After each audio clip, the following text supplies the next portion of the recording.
Hi guys, welcome back. View of share market में आप लोगों का स्वागत है। मैं आज मल्टीबैगर स्टॉक सीरीज़ का और एक दमदार स्टॉक एनालिसिस करने वाला हूँ। तो आगे बढ़ने से पहले अगर आपने चैनल को सब्सक्राइब नहीं किया तो प्लीज़ सब्सक्राइब कर लेना और वीडियो को लाइक भी कर देना, क्योंकि इस तरह की वीडियोस मैं हमेशा लेके आता रहूँगा जो हमारी ट्रेडिंग और इन्वेस्टिंग स्किल को डेवलप करे।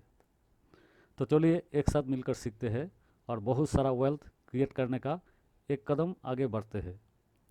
इस वीडियो में हम लोग स्टेप बाय स्टेप बहुत ही सरल भाषा में, यानी कि एक लेमन लैंग्वेज में सीखने का प्रयास करेंगे।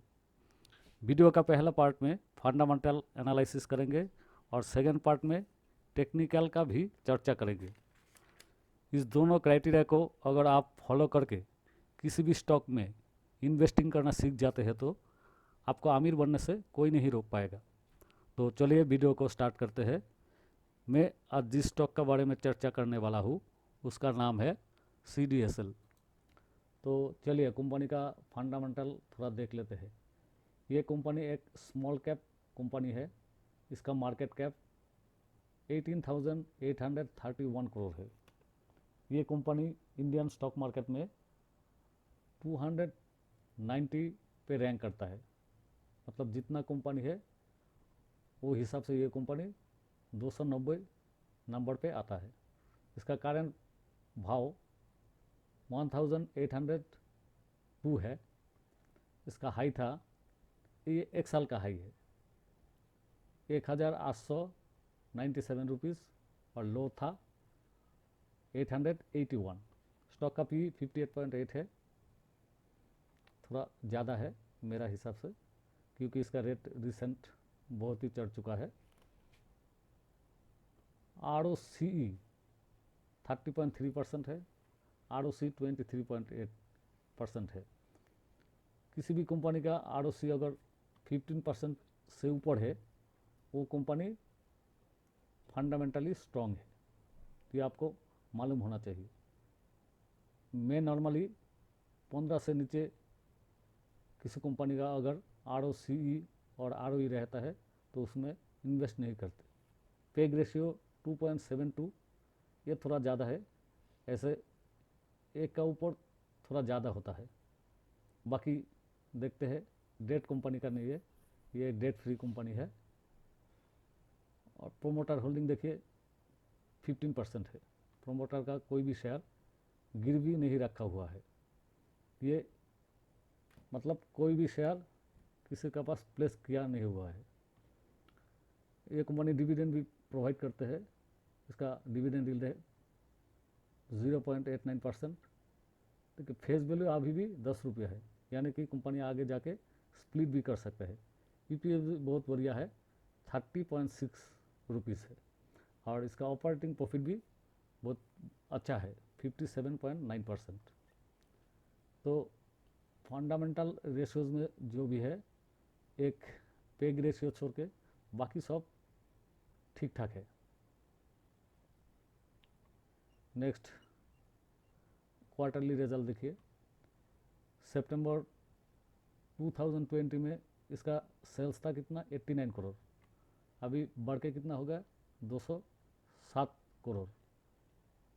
2022 सितंबर में इसका रेवेन्यू था 149 करोड़। ऑपरेटिंग प्रॉफिट बहुत बढ़िया है। मतलब हर साल ये कंपनी 55%, लगभग 50 से 55% तक ऑपरेटिंग प्रॉफिट मार्जिन रखते हैं। उसके बाद देखिए नेट प्रॉफिट। नेट प्रॉफिट 2020 में 49 करोड़ था, अभी वो बढ़ के कितना हो गया, 109 करोड़। इसके बाद थोड़ा बैलेंस शीट देख लेते हैं। बैलेंस शीट देखिए, रिजर्व भी है। रिजर्व कितना था पहले, 2012 में 199 करोड़ था, अभी बढ़ के कितना हो गया, 1122 करोड़। मतलब बहुत बड़ा जंप है। और सेल्स ग्रोथ देखिए, सेल्स ग्रोथ 3 साल में 37%, 5 साल में 24% और 10 साल में 20%। यानी कि ये कंपनी हर साल में 25 से 30% तक ग्रो हो रहा है। और प्रॉफिट का ग्रोथ भी देखिए, 3 साल में 37%, 5 साल में 22% और 10 साल में 22%। कंपाउंडिंग प्रॉफिट भी देख लेते हैं। 3 साल में 37% रिटर्न दिया है, 5 साल में 22% रिटर्न दिया है, 10 साल में 22% रिटर्न दिया है। ये भी ठीक ठाक है। और स्टॉक प्राइस CAGR देखिए, ये तो बहुत ज़बरदस्त है। 3 साल में अपने शेयर होल्डर को 54% रिटर्न डिलीवरी किया है। 1 साल में 48%, 5 साल में 51%। 10 साल का डाटा अवेलेबल नहीं है क्योंकि ये कंपनी 10 साल पहले लिस्टिंग नहीं हुआ था, तो इसलिए 10 साल का CAGR दिख नहीं रहा है। तो ये कंपनी मेरा हिसाब से आने वाला कोई वर्ष तक कम से कम 40 से 50% तक CAGR रिटर्न देगा ही देगा, ये मेरा एनालिसिस कहता है। तो सब मिला के इस कंपनी का फंडामेंटल रेशियोज बहुत ही बढ़िया है। चाहे तो आप फर्दर स्टडी कर लीजिएगा। देखिए, मैं कोई सेबी रजिस्टर्ड एडवाइज़र नहीं हूँ, मैं सिर्फ अपना पॉइंट ऑफ व्यू आप लोगों का सामने रखने का कोशिश करता हूँ। तो मेरा हिसाब से अब इससे स्टॉक को आप खरीदते रहिए। अभी थोड़ा ऊपर में है स्टॉक, एकदम टॉप लेवल पर है, 1800 के करीब चल रहा है।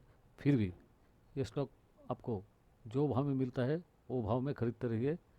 अगर इसका नीचे आता है तो 1700 रुपया तक आता है तो उसमें और ज़्यादा शेयर खरीदे, और उससे अगर नीचे आता है तो 1500 के करीब, उसमें अब बाकी पैसा लगा के स्टॉक को भूल जाइए।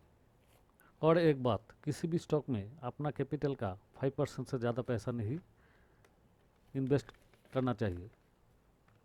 इसका बड़ा सिंपल रीज़न है, तो इसको थोड़ा समझ लेते हैं। अगर आपका कैपिटल 1 लाख है तो उसका 5% कितना होता है? 5000 होता है। यानी कि इस पैसे से आप 20 स्टॉक खरीद, कम से कम 20 स्टॉक खरीद सकता है। तो इससे आपका क्या होगा? रिस्क बहुत कम हो जाएगा। मार्केट ऐसा नहीं है कि बहुत सारा स्टॉक एक साथ घटेगा और एक साथ बढ़ेगा। इससे क्या होता है? इससे आपका पोर्टफोलियो का जो बैलेंस है वो ठीक रहेगा। तो इसलिए कभी भी एक स्टॉक में 5% से ज़्यादा पैसा मत लगाइएगा। तो वीडियो को अंत तक देखने के लिए शुक्रिया। इस वीडियो में कुछ इन्फॉर्मेटिव लगा तो चैनल को सब्सक्राइब कर देना और लाइक भी कर देना, और कुछ क्वेरीज है तो कमेंट भी कर देना। फिर मिलते हैं अगले और एक नए वीडियो के साथ। जय हिंद।